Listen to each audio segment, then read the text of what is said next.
Aujourd'hui, à Jeune Culture, on parle de basket et de lutte.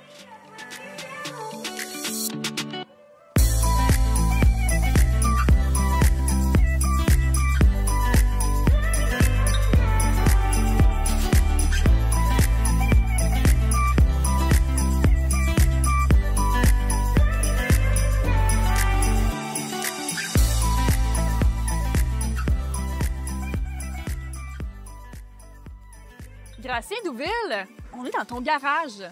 Absolument, Mais absolument. ça a comme pas l'air de ça, ce qu'on voit derrière nous. Ton garage de Saint-Uribe, c'est un projet assez hallucinant, méconnu dans la région, Game Time. Ouais, Qu'est-ce qui se passe ici dans le garage? Mais qu'est-ce qui se passe à Saint-Uribe? Qu'est-ce qui se passe à Saint-Uribe? C'est toujours ça qu'on se demande. Ouais, c'est ça.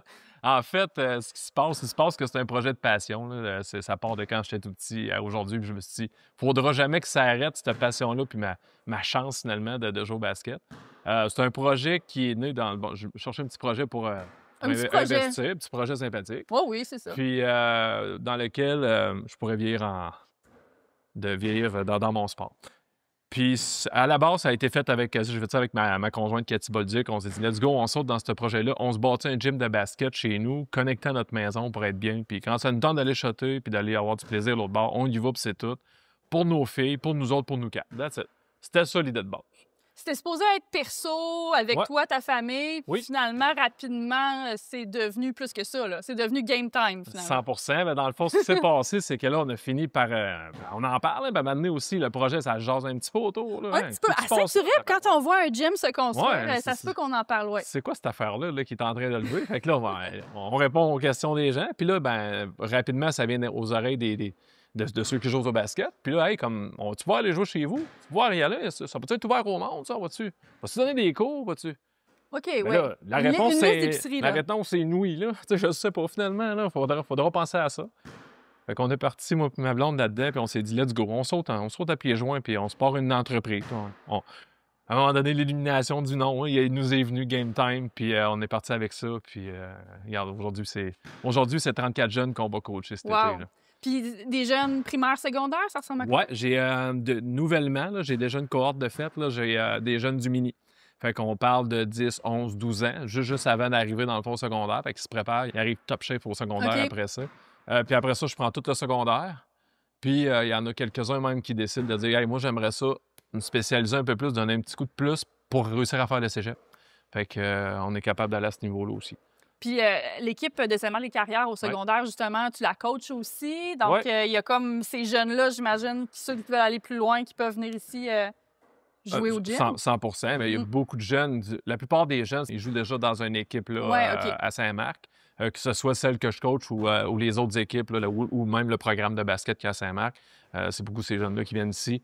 Mais pour vrai, là, du moment que le jeune est passionné, là, nous autres, là, on les prend et on trippe avec eux autres. On a du fun avec eux autres. C'est le fun. Puis là, ici, c'est quand même un petit gym. Ça reste quand même ton garage. Fait que bon, c'est ça.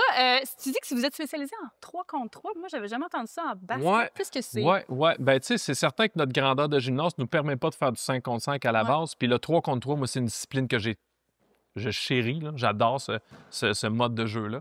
On en a vu dernièrement aux Olympiques. Le 3 contre 3, c'est une nouvelle affaire, c'est une nouvelle discipline.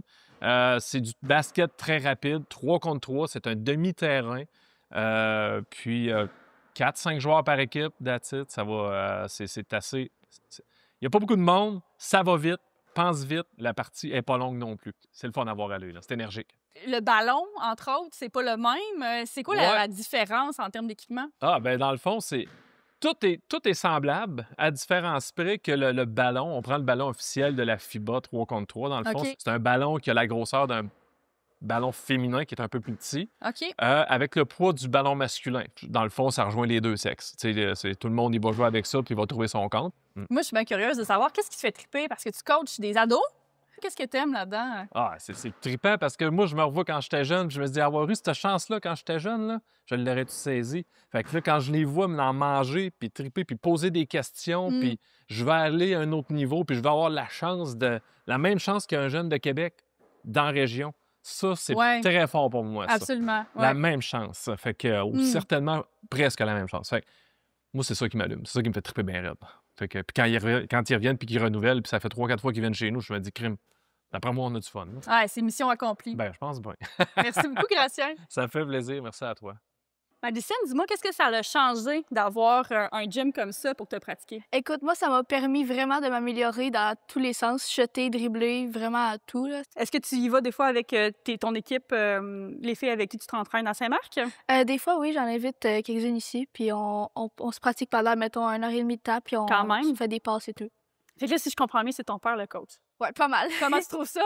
Ben, c'est vraiment le fun, parce que c'est comme, tu te sens plus, je sais pas comment expliquer, c'est plus familier, on dirait. C'est plus, c'est vraiment le fun. Oui, c'est ça. Tu te sens en sécurité quand même. C'est pas. Ouais, c'est ça. Moi, Gracien m'a bien coaché pour le shot que je viens de faire. Ah, il était magnifique. Merci beaucoup. Merci, Madison. Ça fait plaisir.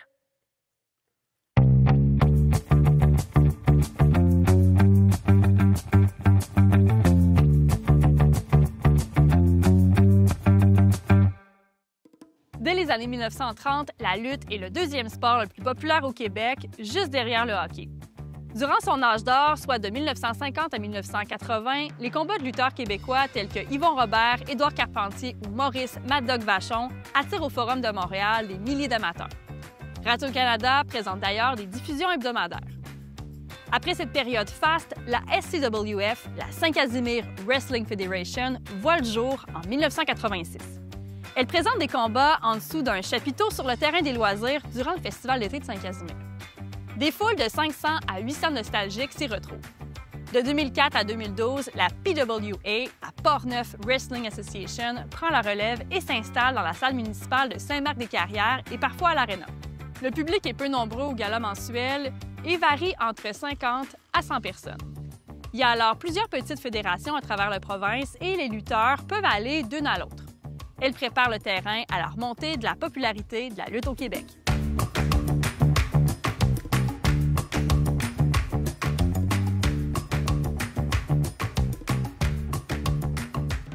Mathieu Tessier, le géant de Saint-Casimir, beaucoup plus grand que moi d'ailleurs aujourd'hui.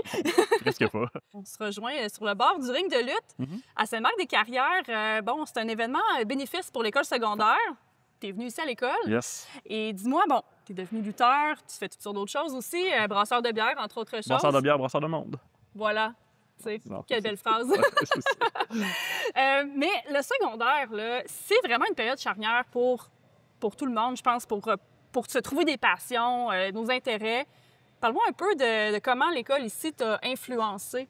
Ben, l'école secondaire, moi, j'étais quand même quelqu'un de réservé ou j'étais quand même un peu flamboyant, j'avais besoin d'attention. Puis à un moment donné, j'ai découvert le théâtre. Puis là, j'ai fait secondaire 4 et 5, j'ai fait du théâtre, j'ai fait vraiment beaucoup de théâtre. Oui, ça canalise, hein? Puis là, je sais pas, ça m'a permis d'aller chercher une attention que j'avais besoin quand j'étais à cet âge-là. Puis là, à un moment donné, le théâtre a bifurqué vers la lutte parce que j'ai une passion pour la lutte qui naissait en même temps. Fait que là, lutte, théâtre, bang, ça a fait ça. Puis ça a donné aussi qu'il y avait de la lutte à Saint-Marc-des-Carrières. Il y avait une fédération qui s'appelait la PWA, la Portneuf Wrestling Association. Arrête, OK. Ouais, fait que c'est ça pour le reste, ça m'a quand même permis d'aller vers le monde de la lutte que je pensais inaccessible, dans le sens que je pensais pas qu'il y avait de la lutte au Québec. Ouais. Je regardais la lutte de la WWE à la télévision, mais j'écoutais pas.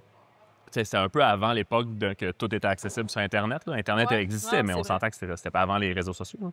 Fait que je savais pas nécessairement qu'il y avait de la lutte au Québec. Puis là, à un moment donné, je me suis rendu compte qu'il y a de la lutte à Saint-Marc. Fait que là, j'ai fait, hey, je peux-tu faire ça? Je suis allé voir un show de lutte live. Puis là, j'ai fait, hey, le niveau était très de base. Fait que là, ça m'a donné comme. Je me suis dit, hey, je pourrais peut-être faire ça. Fait que j'ai pris des cours de lutte. Puis 4 mois plus tard, je rentrais dans le ring.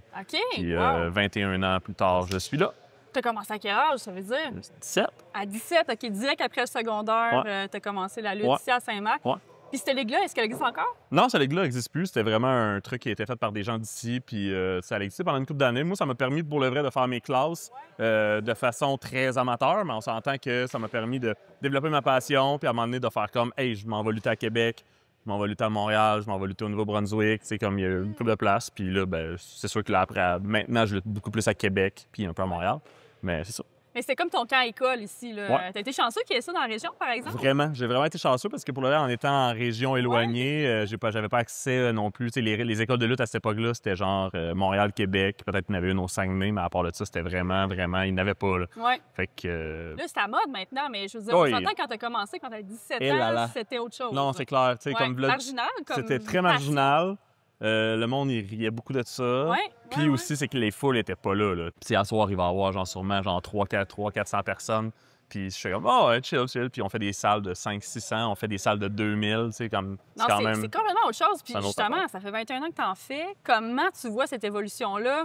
Là, c'est comme rendu une vedette, alors que... Non, mais À une l'échelle, vedette locale. locale. Quand même. C'est pour ça que tu fais l'entrevue avec moi aujourd'hui. Mais en même temps, tu sais, est-ce que tu aurais pu penser ça il y a 20 ans? Tu sais, Vraiment que ça pas. Tu sais, quand j'ai devienne- commencé, c'est comme, je suis content que c'est où est-ce que ça s'en va. Puis aussi, je suis content, tu sais, que de plus en plus de monde embarque là-dedans, puis que le public embarque, puis que le public comprenne les codes, puis que le public arrive, fasse comme, hey, c'est vraiment un bon divertissement, je m'en vais passer ma soirée à me défouler, puis à dire des choses, puis à être diverti, puis à aussi être impressionné là, par les lutteurs aussi. Ouais. Puis le niveau est vraiment pas le même que quand j'ai commencé. Ouais. C'est ça, c'est que moi, quand j'ai commencé, il n'y avait pas nécessairement de vétérans avant nous pour nous montrer la voie ou nous montrer comme plus rapidement à devenir bon. Tandis qu'à cette heure, on est quand même vraiment plusieurs vétérans, que ça fait 15-20 ans qu'on lutte, Ouais. puis qu'on est encore actif, puis qu'on a de l'expérience, on a une genre de sagesse un peu plus. Ouais. Fait que, tu sais, les nouveaux qui arrivent, ça prend vraiment pas de temps, puis ils sont bons, là. Tu sais, comme quelqu'un qui veut, puis il peut lutter chaque semaine, il va pogner du galon vite, là. Puis c'est le fun parce que ce soir, tu luttes justement avec un nouveau, entre guillemets. Tu me dis, ça faisait 1 an et demi qu'il luttait. Ouais. À quel point tu t'impliques justement dans la relève de la lutte parce que tu es un des vétérans, justement? Je suis rendu un vieux crouton. Oui, c'est ça. Ben, j'aime ça quand même lutter contre des nouvelles personnes. Tu sais, Ouais. comme c'est un petit défi de plus, puis aussi des fois c'est quand même le fun. C'est comme un peu de la danse. là. C'est comme quand tu danses avec la personne, à un moment donné, tu fais comme, hey, genre ta hanche, mais là comme ça, tu vas être plus accessible quand on va faire ce mouvement-là. C'est vraiment faire avec la lutte. Quand tu es dans le ring avec la personne, puis de voir comment que la personne bouge, comment la personne réagit à certaines choses, c'est là que tu peux après ça lui donner des meilleurs conseils. Puis c'est quand même le fun d'avoir la vision de faire comme, hey, ça, fais ça, fais pas ça tu devrais pas faire ça de même. Puis j'aime ça. C'est quand même le fun. Là. C'est une petite pédagogie que je peux donner. Là. Ouais, Donner ben, au suivant. Là. Tu peux donner ce Ouais. rôle-là, comme ça fait longtemps que tu en fais. Puis la lutte, ce qui est vraiment intéressant, c'est que c'est un petit peu entre le théâtre, l'impro, le sport, Ouais. évidemment. Comment tu te positionnes là-dedans? Tu sais, comment tu qualifierais ça? Est-ce qu'il faut être Ouais. bon en théâtre? Ouais, je pense que c'est un tout. Là, dans le sens que moi, je vois plus ça comme une performance artistique, Ouais. Comme du sport. Là. Tu sais, longtemps, ça a été vendu comme un sport. Exact. C'était vendu au public comme un un sport, sport, oui, tout à quand que tout le monde savait que c'était arrangé, tu sais, Ouais. dans l'arrière du rideau. Mais l'affaire, c'est que c'est une affaire, on raconte des histoires. Tu sais, moi, des fois, je compare ça à un film de super-héros live dans ta face. Tu sais, dans le sens que c'est des personnages plus grands que nature, que tu es quand même assez facile. Tu t'identifies assez facilement les personnages. Tu identifies le méchant, le gentil. Ouais. Pourquoi que les deux personnages s'aiment pas. Tu identifies ça, puis soit tu vas prendre pour le gentil, là, mais tu sais, comme. Mais on raconte des histoires qui fait que je suis plus proche, c'est plus proche du théâtre. Ouais. Puis après ça, oui, il y a l'improvisation parce que là, il y a un public, puis il y a un public qui réagit. C'est pas un public statique comme au théâtre. On s'entend que Ouais. le public un Il n'y a peu. pas de quatrième mur, là. Le quatrième mur n'existe pas, puis c'est ça qu'on veut. On veut que le monde vienne, puis se défoule, puis crée des affaires, tu sais, en restant respectueux. On s'entend, tu sais, il y a des fois, tu entends des calls, tu sais, comme homophobe et misogyne, puis tu fais comme, tu sais, c'est le rôle aussi du lutteur de faire comme, hey, t'es en 2025, hein? C'est cool que tu sois. Ouais, tu peux réagir. Reste dans les codes, là, puis la plupart du temps, ça fait réagir le reste du public qui fait comme, il a eu l'air con, le gars du public. Fait que, c'est ça, c'est comme un mélange de tout. Il faut vraiment que tu sois bon, puis tu sais, des bons lutteurs. C'est du monde qui vont être athlétiques, mais en même temps qui vont être charismatiques, qui vont être capables de conter une histoire, puis qui vont être brillants, tout faire la psychologie de la lutte. Ben écoute, bon match, Merci. Mathieu. Oh ben allez, je suis pas stressé. Hein. Oh, je suis pas stressée pour toi. Non, merci.